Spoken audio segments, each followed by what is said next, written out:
savoir sur le cancer du sein. Le cancer du sein est l'une des cancers les plus fréquents chez les femmes.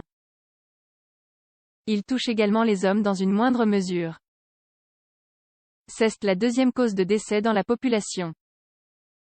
Le cancer du sein est une maladie chronique qui commence lorsque les cellules du tissu mammaire commencent à changer et à croître de façon incontrôlable. Ces cellules forment un conglomérat de cellules connu sous le nom de tumeur, qui peut être bénigne ou maligne. Si les cellules continuent à croître et à se propager dans d'autres parties du corps, une tumeur maligne apparaît. Cancer du sein, les différents types. Il peut se développer de manière invasive ou non invasive. Le cancer invasif est celui qui se propage dans les tissus adjacents, tandis que le non invasif se développe uniquement dans les canaux galactophores et les lobules du sein. En tenant compte de la zone du sein où se forme la tumeur, on peut distinguer les types de cancer du sein suivants. Carcinome canalaire. C'est le type le plus commun de cancer du sein. Il provient des cellules qui tapissent la partie interne des canaux lactés. S'il est localisé uniquement dans le conduit, il est connu sous le nom de carcinome canalaire in situ, CCIS. Si le cancer se propage à l'extérieur du canal, il est appelé carcinome canalaire invasif. Carcinome lobulaire.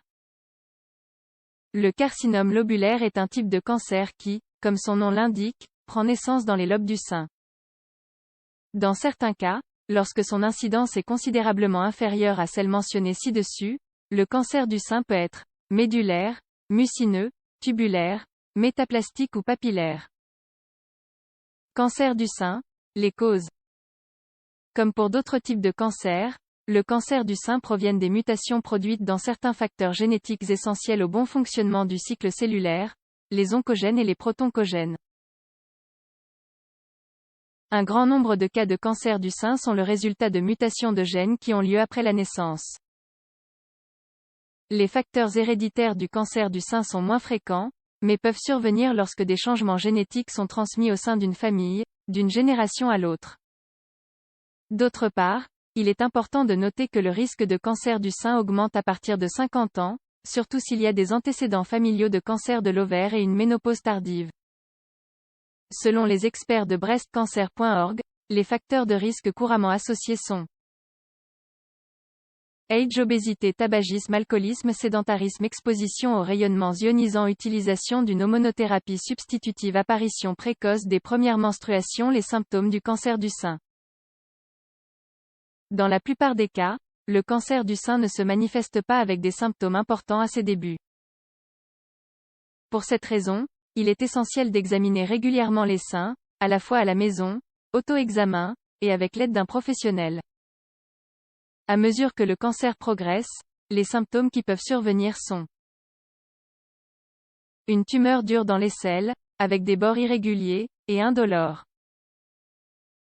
Des variations au niveau de la taille, la forme ou la texture de la poitrine ou du mamelon. L'apparition d'un nodule palpable, qui ne provoque généralement pas de douleur. Le liquide malodorant qui sort du mamelon, qui peut être sanglant, jaunâtre ou verdâtre. Dans le cas des hommes, le cancer du sein peut causer de la douleur et de la sensibilité dans le sein, en plus de l'apparition de bosses. Les symptômes du cancer du sein avancé comprennent ulcère de la peau, douleur dans les os, douleur dans les seins, faiblesse et fatigue, perte de poids notoire, inflammation des ganglions lymphatiques dans l'aisselle. Le diagnostic.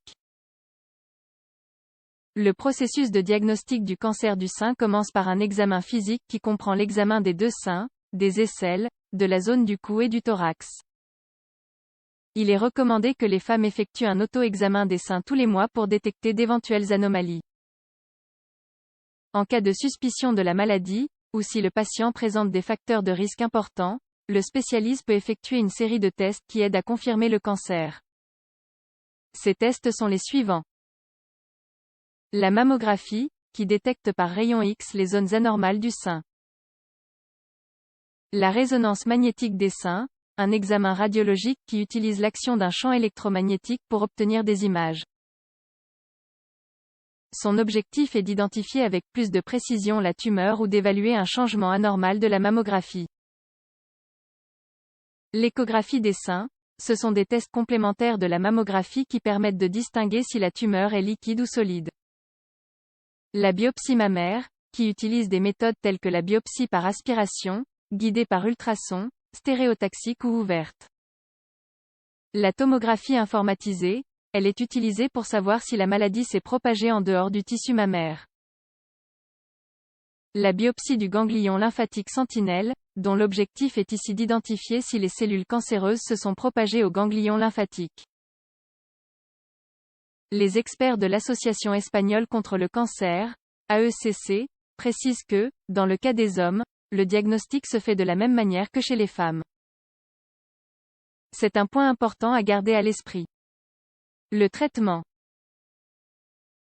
Le traitement du cancer est effectué en tenant compte de facteurs tels que le type de cancer, le stade du cancer, la sensibilité du cancer à certaines hormones et si le cancer produit en excès ou non une protéine appelée HER2. Les traitements les plus importants sont les suivants. La chimiothérapie, une méthode dans laquelle les médicaments sont utilisés pour détruire les cellules cancéreuses. La radiothérapie, son objectif est de détruire le tissu cancéreux. La chirurgie pour enlever les tissus cancéreux, il peut s'agir d'une tumorectomie si la masse mammaire est retirée, ou d'une mastectomie si l'ensemble du sein ainsi qu'éventuellement des structures voisines sont retirées. Le traitement dirigé, l'hormonothérapie est également l'un des exemples. Elle sert à bloquer certaines hormones qui stimulent la prolifération des cellules malignes. On utilise la médecine pour attaquer les changements dans les gènes des cellules cancéreuses.